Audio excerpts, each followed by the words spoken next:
I'm Sonya Morton Firth, and today you're tuned in to the Sonya Morton Firth Show. My guest today is Roland Chesters.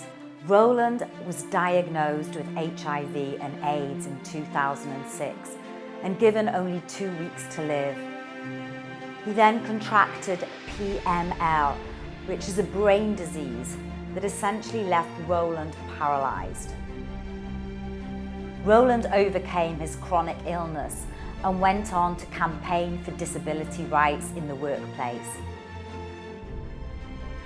Roland has written a best-selling book, Ripples from the Edge, and he's also been amongst the finalists in the 2019 Diversity Awards as a role model for disability. Roland, I'm truly honoured to have you as a guest on my show today. Well, thank you for inviting me. I'm delighted to be here. Roland, tell me, how did it feel when you were first diagnosed with HIV and AIDS and given 2 weeks to live? Well, it was the culmination of a fairly long process. I've been feeling increasingly unwell over a period of 2 years. During that period of time, I gradually was losing the use of my arms, the use of my legs, the ability to speak, memory. I was getting very confused. I was working as a civil servant in Westminster, and on my regular commute home from Westminster to Surrey, I would get on a train and not know where I was. I'd phone my partner and say, I don't know where I am, and he'd say, get off the train, tell me what it says on the platform, and I'll come and find you. I had seen many different specialists, many different consultants, anybody ending in ologist, neurologist, cardiologist, oncologist, you name it, I've been to see them. Lots of different tests, no concrete diagnosis. I started getting these blinding pains in my head, fleeting blinding pains. My partner was so concerned, he paid for me to go and see a private neurologist in Harley Street. More tests. Yes. Neurologist said what you've got is called pickaxe syndrome, as if somebody stuck a pickaxe in your head. Syndrome, okay. There's nothing doesn't sound good. It doesn't, and he said there's nothing we can do about it, you just have to learn to live with it, and here's some antidepressants. Oh, lovely. So my partner... That's fantastic. No help at all. My partner thought that perhaps going away for a weekend would help. So we decided to go off to Paris for a weekend. I'm half French, I've lived in Paris, I know it well. But whilst we were there, I collapsed in the underground. And Richard, my partner, had to carry me home, literally, physically. Is he a big man? He's a big man. I don't remember any of that, but he does. And because of that, he started coming with me to see the various consultants. And we ended up going together to see a chest consultant in our local hospital at Kingston. They thought they found something on my lungs. Turned out to be chicken pox scars, so nothing serious. But this particular consultant, recognising that we were a same-sex couple, asked if I'd ever had a HIV test. And I hadn't. I was in my early 20s when icebergs and tombstones drifted across our television screens and came through every letterbox in the land. So I thought I was informed. At that point, Rich and I had been together for 10 years, a monogamous relationship. I'd had one previous relationship before that. I never thought there was a need. So no reason for you to get tested? But I said to this consultant, test me for anything, because I actually thought I was going mad. I thought that people thought that I was putting it on. Yeah, well at this point I guess you've exhausted everything, just go for everything. So, test me. So I had the test done on Thursday, the 31st of August 2006. It's dates like those that you never forget. Never. The following day, we were going to go on holiday for 2 weeks on a Saturday. So I told the consultant, I'll pick up the results when I come back, it's fine, there's no rush. The following day, Friday the 1st of September, I staggered into work to put on my out of office. Richard was at home packing the suitcases. When I got home later that afternoon, there were no cases packed. And I said to Richard, why? What's happening? Are we not going away? And Richard took me in his arms and he started to cry. And he's physically big, but he's emotionally strong as well. In the 10 years we've been together at that point, I'd never seen him cry before. So I knew something serious was wrong. The consultant had phoned home to get my office number to say that if I went away for 2 weeks, I would come home in a cardboard box. The consultant wanted to tell me, but Richard said to him, no, I'll tell him when he comes back. And this is against all Yes, because normally protocols. They have to tell, So it was Richard who gave me that diagnosis. If the roles were reversed, I'm not sure I'd have been strong enough to be able to do that. But this is the man that I love, the man who loves me, that tells me. I can't even imagine what that must have felt. I mean, what was going through your mind? You've got a couple of weeks to live, and the person that you love is telling you this. To be honest, my first reaction, thinking back, was one of relief. This is real. It's genuine. I haven't made it up. There is something wrong with me that people now have to believe that there I am ill. I'm not going mad. There is truth in this. I can relax a bit, was my first reaction. And I was so ill, I went to sleep. So that basically you've been told the news and you go to sleep. There wasn't, and it was a relief. It was. Obviously, when I woke up, we spent some of that weekend planning my funeral. In hindsight, how wonderful is that? How many people get to plan their... We should do. Yes, I guess. But to be given that opportunity. And had you planned the next sort of few weeks of things that you'd wanted to do? Because at this point you'd contracted AIDS. Yeah. And how did that manifest itself? I believe you had something that I can't pronounce, PML, for short. Progressive multifocal leukoencephalopathy. It's actually taken me 12 years to be able to say that. I had to put the right teeth in. Long word. It is. PML is much better. It's a brain disease. In my case, affected the cells at the base of the brain, which are the ones that govern your motoring skills. Hence my paralysis. Right. Richard, fortunately, had just been made redundant, so he was at home and he became my carer. He had to do everything for me. I was incapable of showering, cleaning myself or anything like that. The decision was made by medical staff not to hospitalise me because my immune system had been so compromised. If I went into the hospital, I definitely wouldn't come out alive. So I was treated at home. But it meant that Richard had to sanitise everything in the house. Every piece of food that came in, fruit and veg and what have you, had to be washed in boiled water. So he went out and bought a big pot, brought it home with a ribbon wrapped around it. And this was in case you contracted more illnesses and more diseases? Because I don't know how much you know about HIV and AIDS, so forgive me if I'm telling you the information that you already know. I was brought up in the 80s, so I remember it being all over the headlines, headline news. Yeah. And obviously the Freddie Mercury film Bohemian Rhapsody has just made it again come out. But absolutely, I think a lot of the generations these days probably don't know a lot about it. But sorry, I was going to say that HIV is a virus that attacks your immune system. And when it has destroyed your immune system to a certain extent that allows other opportunistic infections to come into your body, that's when you have AIDS. So I was diagnosed as being HIV positive. I was diagnosed as having an AIDS-defining illness, which was PML. And in those 2 weeks, I read a little bit of your book, and you mentioned, but we'll come back to the book, that at one point you were at such a low point you'd contemplated suicide and actually walked to the end of your path. That was later on. Well, that was later on? That was later on. I couldn't walk. I wouldn't have been able to get out of the front door, never mind down to the riverbank. That particular episode that you're referring to was about 2 years later. Okay, so what had happened? How did you were given 2 weeks to live, yet obviously you're sitting here today. I'm not a ghost. Right? You're not a ghost. How did you get through that? With wonderful support from Richard. And I can't stress enough how lucky I am. I've worked with lots of people whose relationships have disintegrated because of this kind of thing. Richard has stuck with me throughout all of this. I'm hugely grateful to him. Great medical support. Richard and my HIV district nurse essentially bullied me into going back to work. They're saying, we're not allowing you to become an invalid staying at home. You have to go back to work. And that's part of the normalisation process. Yes, I can imagine. And although it was really difficult, hugely difficult. I'm very grateful and have been very lucky in many ways. And I guess it's part of the mindset as well, that HIV doesn't define me.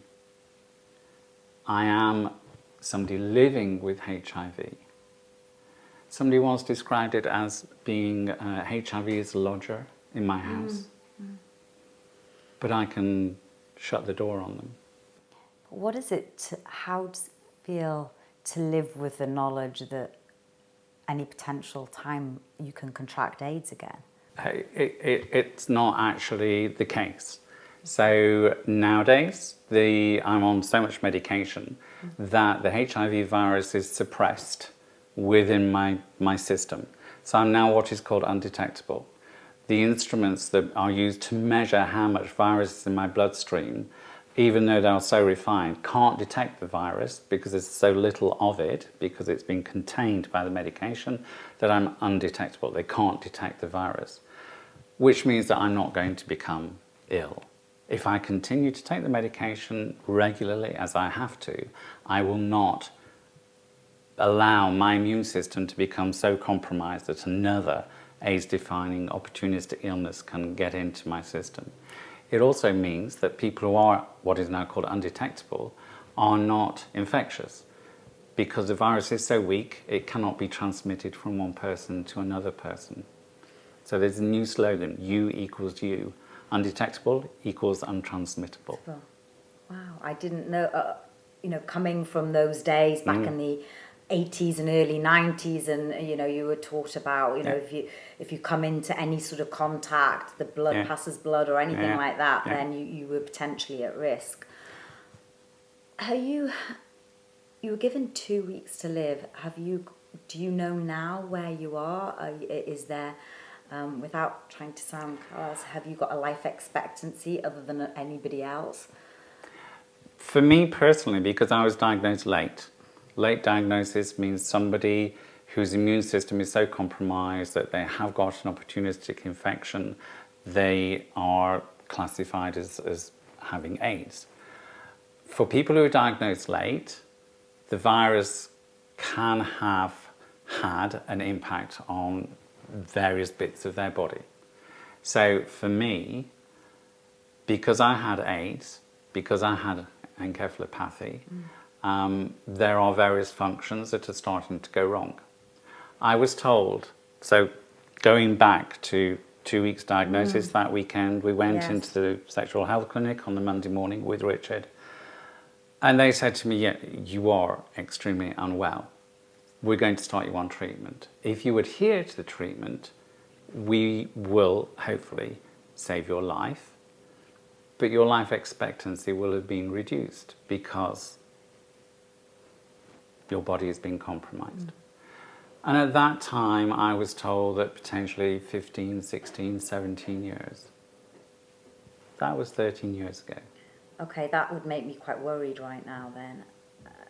Have you had further diagnosis since or anything to say? I'm great. Yeah, I mean, you look fit and healthy and, could do with losing some energy. Weight, but I feel fine. I could come out of here and get run over by a 92 bus. Absolutely you could. But the greatest gift from what has happened to me is that realization that life is finite. Talking about the greatest gift, how do you see this as maybe an awakening or a benefit? Absolutely, totally. Even in my darkest of days now, I am hugely grateful for what this diagnosis has brought to me, what it has given to me. Before my diagnosis, in my mid-40s, as I was becoming unwell, I was going through the male menopause. What's it all about? Why am I here? Where's it going? Well, it happens. And then I had the diagnosis. And yes, a period of huge darkness and a period of uncertainty and confusion and fear and anger and all that kind of stuff. Yes, which is all natural. Yeah. But then coming out of that, I have found a voice. I found a passion. I found a mission. I have a legacy that I can leave. I've helped many people, I hope, to find their voice. And if I were to walk out into the road now and get run over by a bus, I'd be able to say, fine, I achieved something. And for me, that's the most important bit. Completely. How would you change, or would you change in terms of, having HIV, how people see HIV today? Are you treated in any different way? Absolutely. The stigma that surrounds still HIV is still very much there. Because we don't hear about it in the news anymore. We were bombarded in the 80s and the 90s, and it was obviously when it was all fresh and it was just coming out. But you rarely turn on the TV or open a newspaper and hear of somebody that's either died of AIDS or HIV statistics or anything like that. Is it even taught in schools? No, it hasn't been taught in schools because many schools fear how they're going to teach it. I'm part of a group of people, volunteers that work for Terrence Higgins Trust, which is the main HIV charity in the UK, and we're called Positive Voices. And we go out and speak to schools or to any other organisation, employers, whatever, that want to listen to us talking about our stories of being diagnosed with HIV. Particularly when we go to schools, it's always, you have to be very careful. We're only allowed to talk to children of a certain age upwards, which is fine. But there was one particular school that we went to twice. We went once and we went back a couple of weeks later. When we went back the second time, the same teacher was organising it, and she shared with us that after we'd spoken the first time to a group of children had gone home, said that they'd had somebody talking to them about HIV, and a substantial number of parents had complained to the school that their children had been exposed to this kind of information. Really? That's absolutely astounding, and that's actually horrible that you have parents that are not allowed, or trying to say that their children shouldn't be exposed to something that's valuable information. I don't have any children. But no, I neither do I. But I'd want them to be educated. Well, these children, as these are children that are bubble wrapped. So not exposed to anything that's horrible or... But ignorance equals discrimination. Don't die of ignorance was the original epitaph that went under the HIV and the AIDS tombstones and icebergs. Don't die of ignorance. And yet, ignorance about HIV and AIDS is still huge here in the UK. I carried out a survey for World AIDS Day last year. It's 1st of December every year. December 2018 was the 30th World AIDS anniversary. So I commissioned a survey of 2,000 people across the UK, telephone survey. Different range of demographics, all ages, genders, where they lived and all that kind of stuff. Asked a series of questions about what they knew about HIV and AIDS and how they felt about it.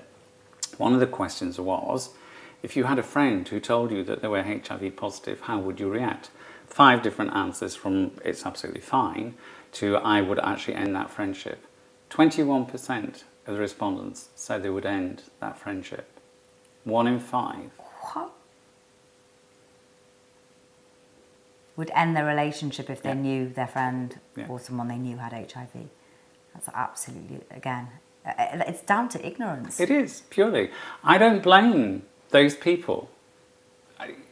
HIV and AIDS is one of those things where you're only going to find out information if it's directly relevant to you. You're not in an idle moment going to sort of do an internet search on HIV and AIDS. So people can have access to the information if they want it.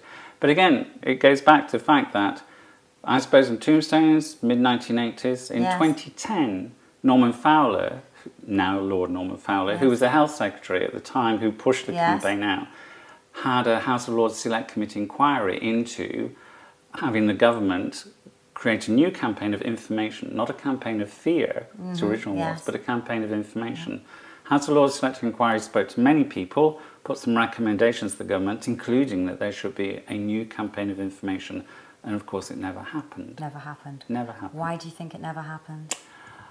Other priorities, not seen as something particularly essential or important. Of course, it costs money to do that kind of thing.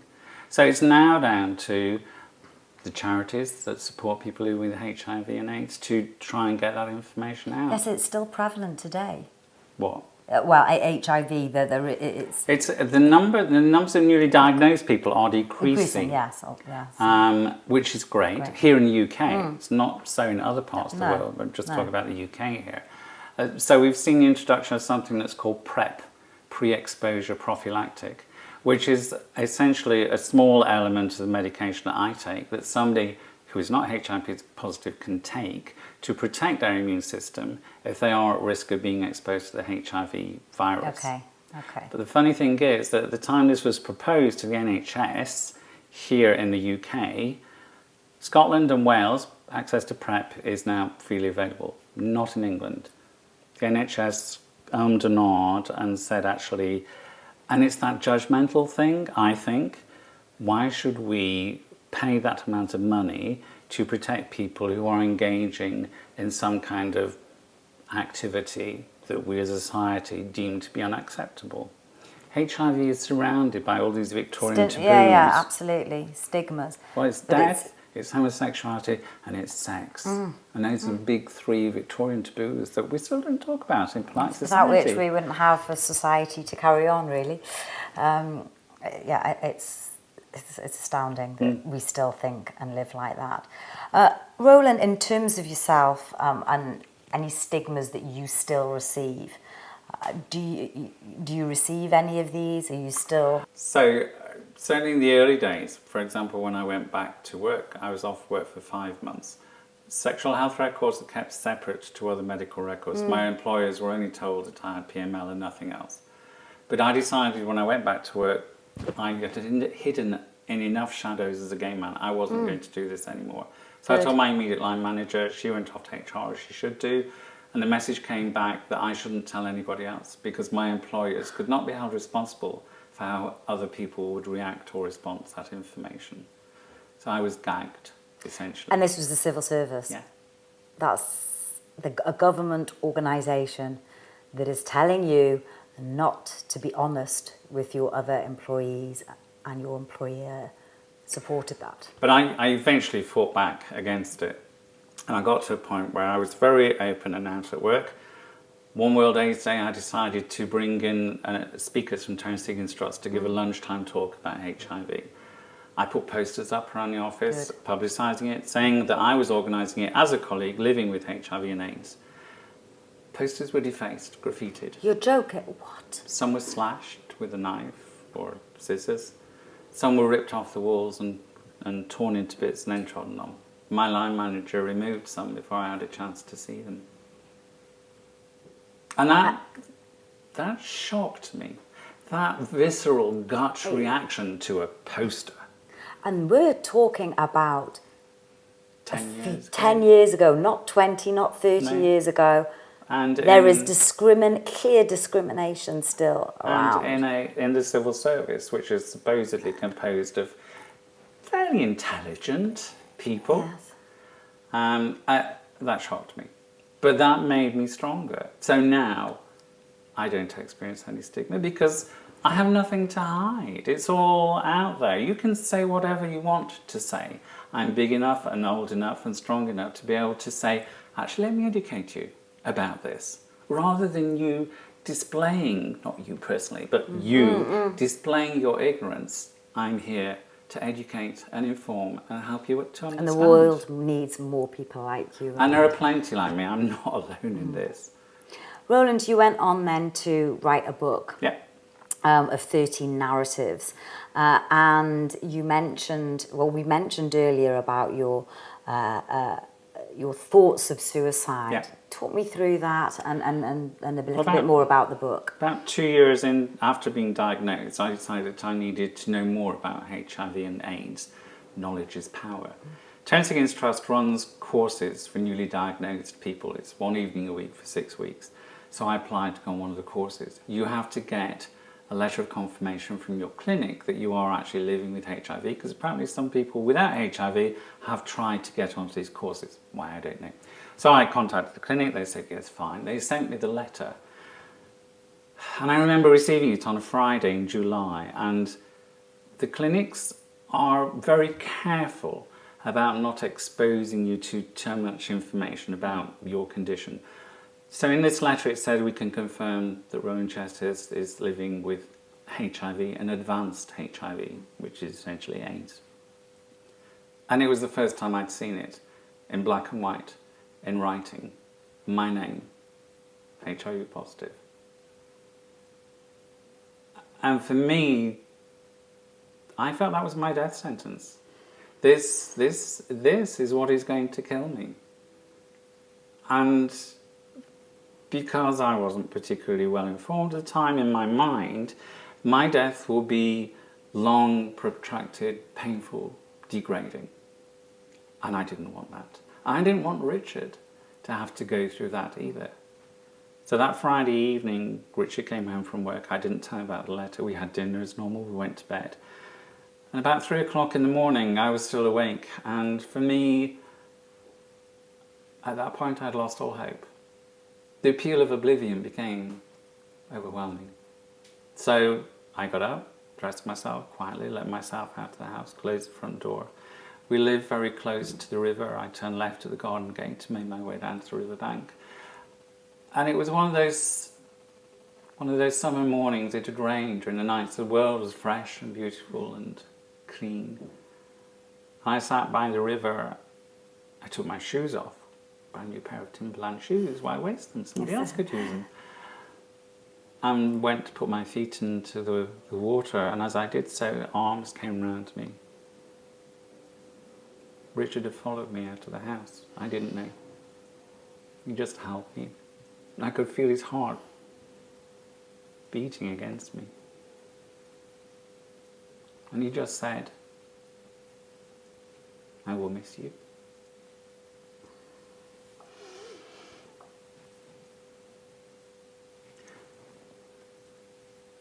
We stayed there I don't know how long. And he eventually said, come, let's go home. So we walked home, hand in hand, as the sun was coming up. And then on the Monday morning, you're going to work and people say, how was your weekend? You don't share. But that's something I'll never forget.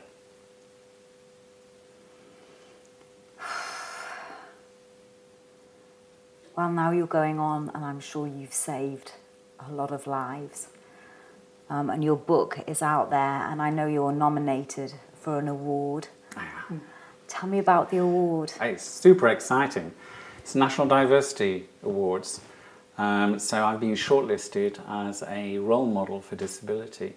There are 10 different awards, 10 people shortlisted out of 28,000 nominations. Wow. I know. So super excited. So, really exciting. And can we nominate for you? It's too late. It's all closed now. The awards ceremony is on the 20th of September in Liverpool, so I'll let you know. Oh, absolutely. Do definitely let us know. But I've looked at the other 9 people that are nominated in the same category as me, and they are awesome. Truly fabulous, inspirational people. So just the fact that I'm there amongst those 10 is more than enough for me. Fantastic. Roland, where can people learn more about you and the work that you do through your company Luminate? There's my Luminate website, so that's luminate.uk.com.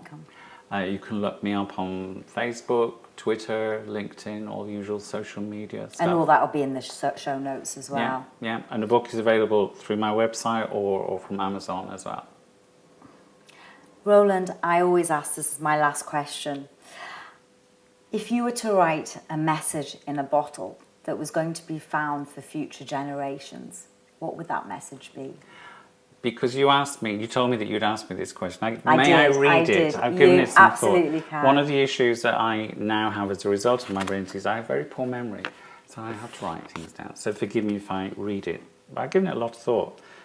My message would be, for somebody opening the bottle, in the end, we are all only a grain of sand on the biggest beach in the universe.